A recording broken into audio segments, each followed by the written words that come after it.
नमस्कार, उत्तराखंड की खबरों में आपका स्वागत है और मैं आपके साथ प्रिया बिष्ट। बुलेटिन की शुरुआत करते हैं। वीर सैनिकों के लिए पूरे भारतवर्ष में तिरंगा शौर्य सम्मान यात्रा निकाली जा रही है।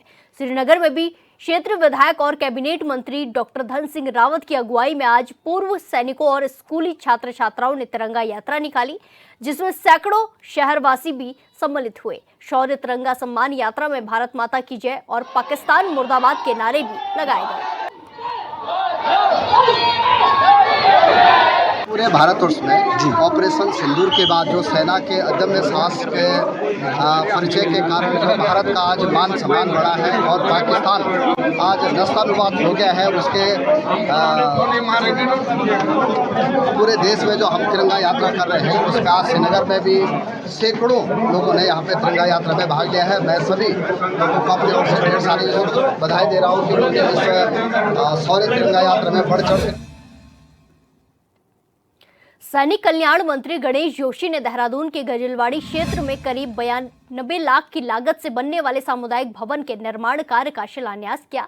आपको बता दें कि भूतपूर्व सैनिकों के कल्याण के लिए बनने वाला ये भवन उत्तराखंड पूर्व सैनिक कल्याण निगम लिमिटेड के सहयोग से बनाया जाएगा। इस कार्यक्रम के दौरान सैनिक कल्याण मंत्री गणेश जोशी ने कहा कि सरकार का उद्देश्य ग्रामीण और अर्ध शहरी क्षेत्रों में मूलभूत सुविधाओं का विस्तार करना है, जिससे आम जन को सीधे लाभ मिल सके। उन्होंने कहा कि गजलवाड़ी क्षेत्र में सामुदायिक भवन की लंबे समय से मांग की जा रही थी, जिसे अब धरातल पर उतारा जा रहा है।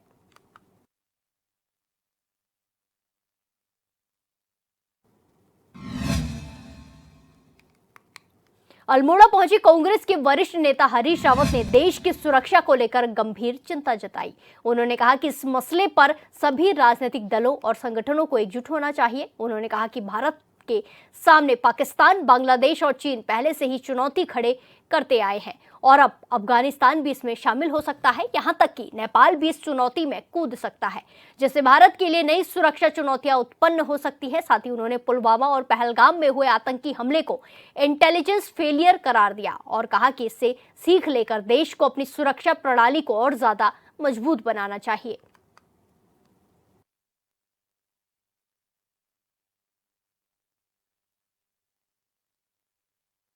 हम चाहते हैं कि हमारा एकता का ही संदेश देश और दुनिया में जाए, क्योंकि एक नया गठजोड़ उभर रहा है। पाकिस्तान, अब उसमें अफगानिस्तान को लेने की भी कोशिश हो रही है, चीन, बांग्लादेश का, और उसमें नेपाल कब कूद पड़ेगा कुछ समझ में नहीं आ रहा है। तो नई चुनौतियां नई तरीके की खड़ी हो रही है। तो हम चाहते हैं कि ये सुरक्षा परिवेश पर हम ऑपरेशन सिंदूर के आलोक में नए सिरे से अपनी तैयारियों पर विचार करें और रक्षा तैयारियों को नया स्वरूप दें। और उसके लिए मैं अभी इस पर हम ज़्यादा टिप्पणी नहीं कर रहे हैं, लेकिन बहुत सारे सवाल हैं। सबसे बड़ा सवाल तो इंटेलिजेंस फेलियर का है। इसी के साथ खबरों में आगे बढ़ते हैं। उत्तराखंड के बीजेपी प्रदेश अध्यक्ष महेंद्र भट्ट ने कांग्रेस के वरिष्ठ नेता और पूर्व मुख्यमंत्री हरीश रावत को लेकर बयान दिया है। उन्होंने बयान देते हुए कहा कि अगर हरीश रावत ने कहा है कि वो 2027 में चुनाव नहीं लड़ेंगे तो हम इसका स्वागत करते हैं, और वैसे भी कांग्रेस 2 साल पहले ही हार मान चुकी है। इसीलिए हम बार बार कह रहे हैं कि 2027 में भी भारतीय जनता पार्टी की सरकार बनने जा रही है। उन्होंने बयान के साथ ही तंज कसते हुए कहा कि अच्छा होता कि हरीश रावत चुनाव न लड़ने के साथ साथ ये भी कह देते कि राजनीतिक क्षेत्र से भी संन्यास ले रहा हूं।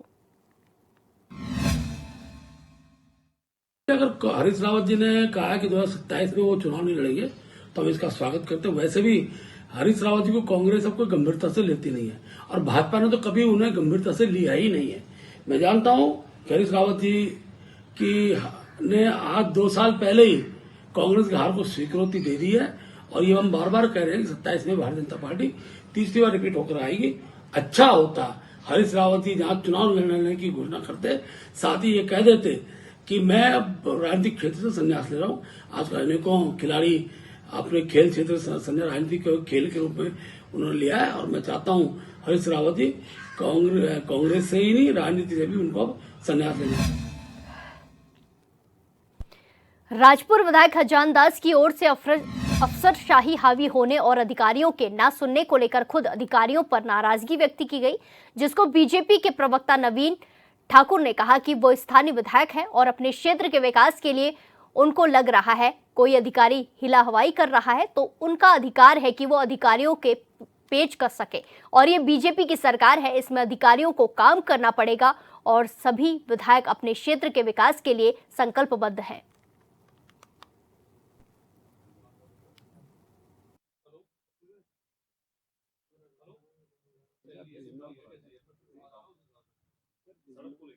नहीं, देखिए, स्थानीय विधायक हैं और अपने क्षेत्र के विकास के लिए निश्चित तौर पर अगर उनको लग रहा है कि कोई अधिकारी हीला हवाई कर रहा है तो उनका अधिकार है, वो अधिकारियों के पेच कर सकते हैं और ये भाजपा की सरकार है, इसमें जो है अधिकारियों को काम करना पड़ेगा और सभी विधायक जो है अपने अपने क्षेत्र के विकास के लिए जो है संकल्पबद्ध है और इसी निमित्त मुझे लगता है कि आदरणीय खजानदास जी ने अधिकारियों के पेच कसे। पूर्व मुख्यमंत्री हरीश रावत के काफल पार्टी के दौरान दिए गए बयान को लेकर जहां बीजेपी प्रदेश अध्यक्ष ने तंज कसा तो वहीं दूसरी ओर बीजेपी सांसद नरेश बंसल ने भी हरदा को लेकर बयान दिया है। दरअसल पूर्व सीएम हरीश रावत ने काफल पार्टी कर कहा कि वो लोकल उत्पादकों की ब्रांडिंग कर रहे हैं क्योंकि इन उत्पादों के लिए बीजेपी कुछ नहीं कर रही है। इस पर सांसद नरेश बंसल का कहना है कि बीजेपी काम कर रही है, हिमालयस बनाकर हमने लोकल प्रोडक्ट को मार्केटिंग का स्थान दिया है और आज पूरे विश्व में उसके जरिए लोकल प्रोडक्ट जा रहे हैं। लेकिन जीवन के चौथे चरण में हरीश रावत जी हैं तो संन्यास के समय इस प्रकार की काफल पार्टी उनको करनी चाहिए और उनको ये शोभा भी देती है। बीजेपी काम कर रही है, हिमालयस बना करके हमने लोकल प्रोडक्ट्स को एक मार्केटिंग का स्थान दिया है, आज पूरे विश्व के अंदर उसके माध्यम से जा रहा है। लेकिन अब चूंकि जीवन के चौथे चरण में हरीश रावत जी है तो संन्यास के समय इस प्रकार की काफल पार्टियां उनको शोभा भी देती है और उनको ये करनी भी चाहिए। उत्तराखंड में आयोजित 38वें राष्ट्रीय खेल के विजेताओं और विदेशी स्तर पर बेहतर प्रदर्शन करने वाले खिलाड़ियों को राज्य सरकार जल्द धनराशि प्रदान करेगी। ऐसे में खेल विभाग के निदेशक प्रशांत आर्य ने बताया कि इसके लिए शासन ने 15 करोड़ की धनराशि स्वीकृत की है। वहीं 240 विजेता खिलाड़ियों से 31 मई तक आवेदन मांगे गए हैं और अभी तक काफी संख्या में आवेदन आ चुके हैं। उन्होंने बताया कि पदक विजेताओं के आवेदनों की जांच पड़ताल के बाद जून में कार्यक्रम आयोजित किया जाएगा।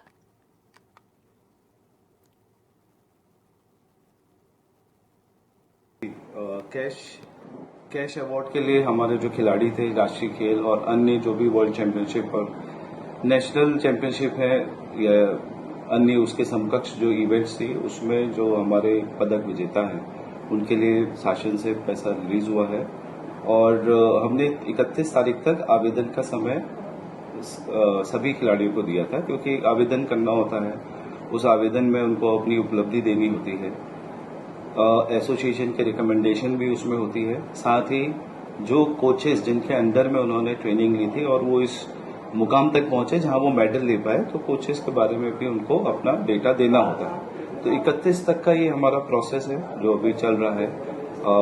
काफी आवेदन आ गए हैं, संख्या में अभी अपडेटेड नहीं हूँ, 400 के आसपास आवेदन थे, अभी वर्तमान में अपडेटेड नहीं हूँ। लेकिन हमारे जितने प्लेयर्स थे नेशनल गेम के, मेन ये था कि वो लोग और जिन्होंने अच्छे इंटरनेशनल लेवल पे कोई अचीवमेंट प्राप्त करी है उन लोगों के लिए कैश अवार्ड ये स्टेट का एक अच्छी स्कीम है।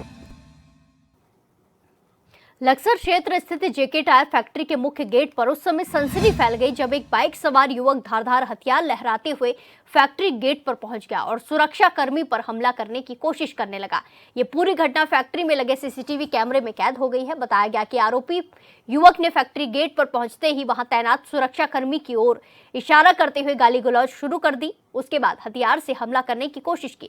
सुरक्षा कर्मी ने सतर्कता दिखाते हुए किसी तरह खुद को बचाया। इस दौरान आरोपी ने फैक्ट्री प्रबंधन को भी जान से मारने की धमकी दी और मौके से फरार हो गया। मामले की शिकायत मिलने पर पुलिस ने घटना की जांच शुरू कर दी है। पुलिस का कहना है कि सीसीटीवी फुटेज के आधार पर आरोपी की पहचान की जा रही है और जल्द ही उसे गिरफ्तार कर लिया जाएगा।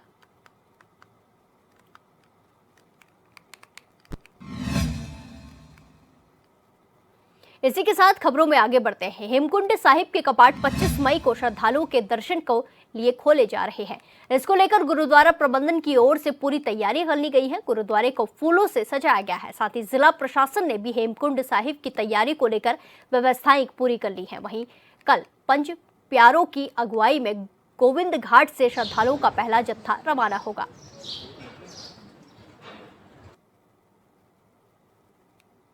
मुख्यमंत्री जी लगातार चार धाम की और हेमकुंड साहिब यात्रा की मॉनिटरिंग कर रहे हैं और क्योंकि वहाँ गोविंद घाट में ब्रिज भी क्षतिग्रस्त हो गया था आपदा में, जो पूर्ण हो गया है और विगत दिन में पूरे हेमकुंड साहिब धाम में बिजली व्यवस्था सुचारू कर दी गई है।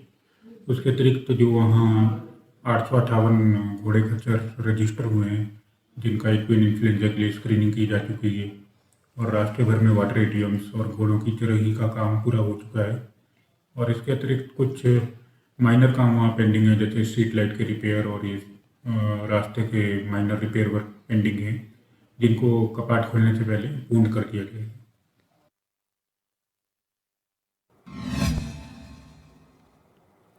लोहाघाट के कांग्रेस विधायक खुशहाल सिंह अधिकारी के प्रयासों से 25 साल के बाद बाराकोट बल्ला के गल्ला गांव का पाव तोक और सुई गांव का शिमला तोक सड़क सुविधा से जुड़ गया है। इस सड़क मार्ग के बनने से गांव के 40 परिवार सड़क से जुड़ गए हैं, जिस वजह से गांव में खुशी का माहौल देखने को मिला। ऐसे में ग्रामीणों ने गांव तक सड़क पहुंचाने के लिए लोहाघाट विधायक को धन्यवाद देते हुए उनका आभार जताया। वहीं कांग्रेस प्रदेश कार्यकारिणी सदस्य शंकर बोरा ने बताया कि लंबे समय से ग्रामीण सड़क की मांग कर रहे थे, जिसका लोहाघाट विधायक अधिकारी ने संज्ञान लिया और ग्रामीणों के लिए बाराकोट मुख्य सड़क से 2 किलोमीटर लंबी सड़क गांव तक पहुंचाई।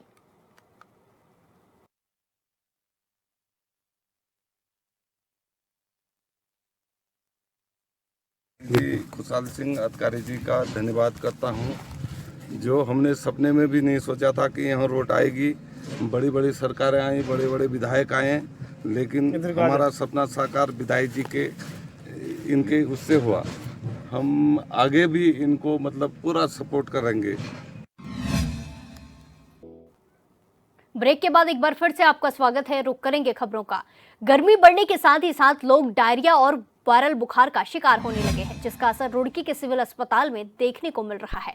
सिविल अस्पताल की ओपीडी में मरीजों की संख्या 500 के पार पहुंच गई है। वहीं अस्पताल में पर्चा बनवाने से लेकर ओपीडी में डॉक्टरों के कक्ष में मरीजों की लाइन लगी रहती है, जिसमें ज्यादातर मरीज वायरल बुखार, उल्टी, दस्त और डायरिया से पीड़ित थे। इस संबंध में सिविल अस्पताल के सीएमएस डॉक्टर संजय कंसल ने बताया कि अस्पताल के 40 बेड मरीजों से फुल है। साथ ही हीट वेव के मरीज के लिए भी सभी व्यवस्थाएं अस्पताल में पूरी हैं। हमारे पास लगभग 500 से 700 नए और पुराने मरीज मिलके आ रहे हैं। 500 से ऊपर नए मरीज प्रतिदिन आ रहे हैं और उसमें सभी तरह के मरीज हैं। करीबन 125-150 पेशेंट की तो हमारी गायनी की ओपीडी हो जाती है। इसके अलावा करीबन 150 से 200 मरीज हमारे मेडिसिन ओपीडी में आ रहे हैं और उसमें कुछ मरीज डायरिया वोमिटिंग के भी हैं। और हम वार्ड भी हमारा लगभग इस टाइम फुल ही चल रहा है। 40 बेड का पूरा वार्ड फुल चल रहा है। तो और हम लोगों ने गर्मी से बचने के लिए कूलर अभी वार्ड्स में और इमरजेंसी में सब जगह लगा दिए हैं मरीजों के लिए, जिससे कि कोई हीट वेव आती है तो मरीज को यहाँ पर समुचित इलाज पूरा मिल जाए। यहाँ पर देहरादून के डोईवाला में लोग वर्षों से सड़क चौड़ीकरण की मांग कर रहे हैं, लेकिन आरोप है कि सरकार सुनने को तैयार नहीं है। स्थानीय लोगों ने बताया कि इस बार भी सिर्फ गड्ढों को भरकर लोगों को शांत करा दिया गया है।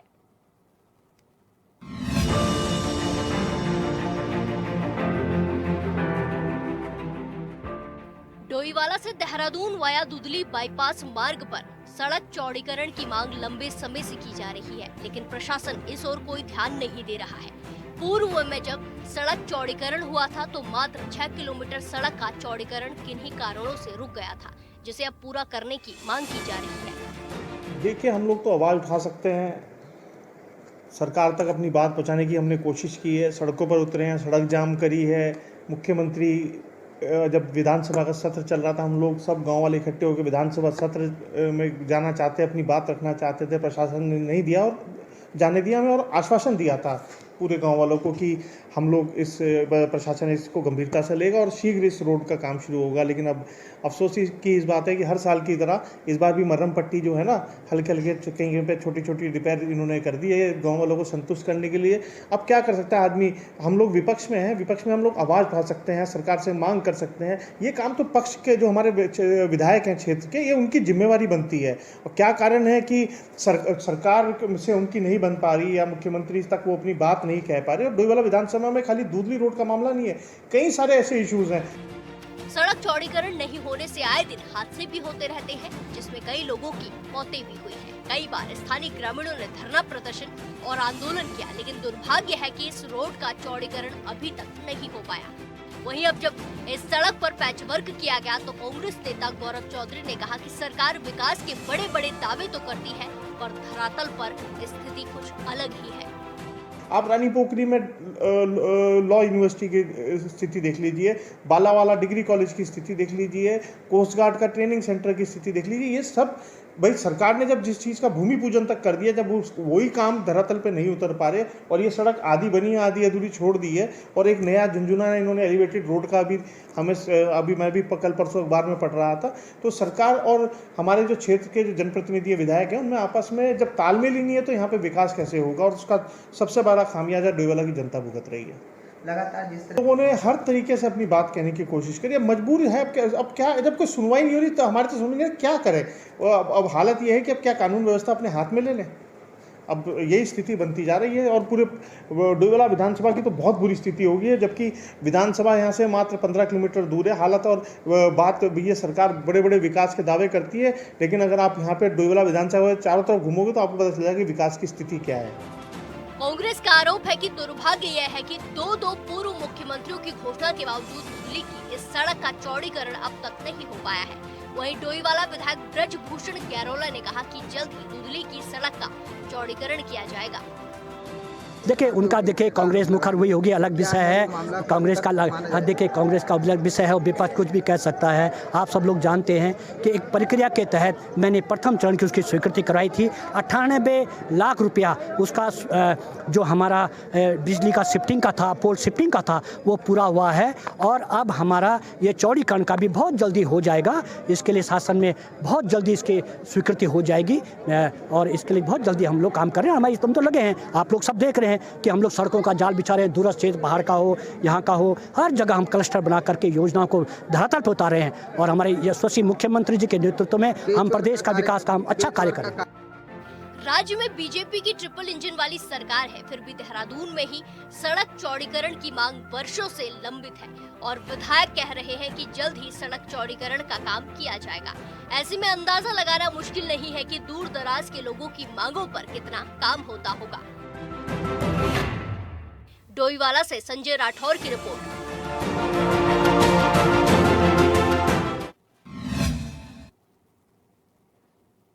उत्तराखंड की खबरों में फिलहाल के लिए इतना ही। बाकी तमाम खबरों के लिए देखते रहिए HNN 24/7।